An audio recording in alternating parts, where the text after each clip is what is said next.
দেখেন গাইস, এই যে একটা লোকে ঘোড়া নিয়ে যেতেছে। দেখেন এটারে ব্যায়াম করাতেছে, ঘোড়াটারে ব্যায়াম করাতেছে তারা। দেখেন গাইস, এই ঘোড়াটারে ব্যায়াম করাতেছে। দেখেন ওনারা রাখছে ব্যায়াম করাবার লাগে ঘোড়াটা খেলে। আমি এখন ঘোড়া গাড়া নিয়ে আসি। দেখেন এটারে ব্যায়াম করাতেছে, অনেক বড় বড় এই অবস্থা।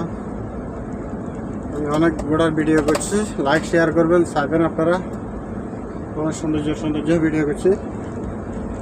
এখন আরেকটা ভিডিও চালু করলাম, ইনশাআল্লাহ দেখবেন। দেখলে আপনাদের মনটা শান্তি হবে। প্রচুর সুন্দর ঘোড়া আছে এই জায়গায়, আমাদের কোম্পানি রাখছে ঘোড়া ভাড়াতে ডুবাইতে।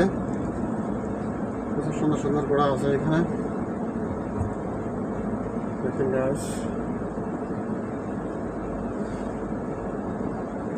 আমরা যখন যাবো, এটা হচ্ছে আমাদের শৈলা কোম্পানির গার্ডেন।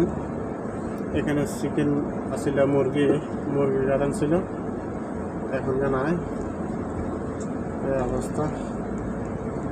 দেখেন গাইস, এখানে গার্ডেনটা, জমিনগুলা, গ্রামটা অনেক সৌন্দর্য। আমাদের বাংলাদেশের মতন গাছ গোছও আছে, অনেক সৌন্দর্য হয়েছে এই জায়গাটা। অনেক বছর হয়ে গেছে গাছ গোছা কাটা নাই, বড় হয়েছে গাছগুলো, গ্রামের মতো লাগে। সবগুলো সৌন্দর্য লাগে। দেখেন গাছ, কারোর গাড়ি আছে, মোবাইলে কথা করে উঠে আসতেছে। দেখেন এখানে মুরগি আছিল, মুরগির একটা গেট। দেখেন অনেক সৌন্দর্য, প্রচুর মুরগি এখানে। এগুলো বানাইতে এই জায়গায় বিস্কুটের জন্য বিক্রি করে দেয়। এই অবস্থা। এগুলো হচ্ছে সবজি বাগান। আপনার গার্ডেনে সালাদ, শাকসবজি এগুলা তৈরি করে। এই যে আমাদের বাঙালিরা আছে, দেখেন তারা এগুলা ক্ষেত খামারে করতেছে কাজ। এখান থেকে এগুলা বানায় বিক্রি করে বিকালে।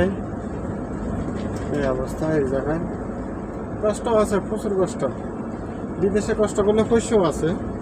হ্যাঁ, এরা যারা কষ্ট করতেছে তারা পয়সা কামাইতেছে, তবে এটা সহ্য করতে হবে। এটা কোনো দেশে আপনারা যারা ক্ষেত খামারে কাজ করছেন তারা এখানে করতে পারবেন। যারা মনে করেন যে ঘুরছেন ফিরছেন, এগুলো বিদেশে করতে পারবেন না। আচ্ছা, আমার মালিক আসতেছে।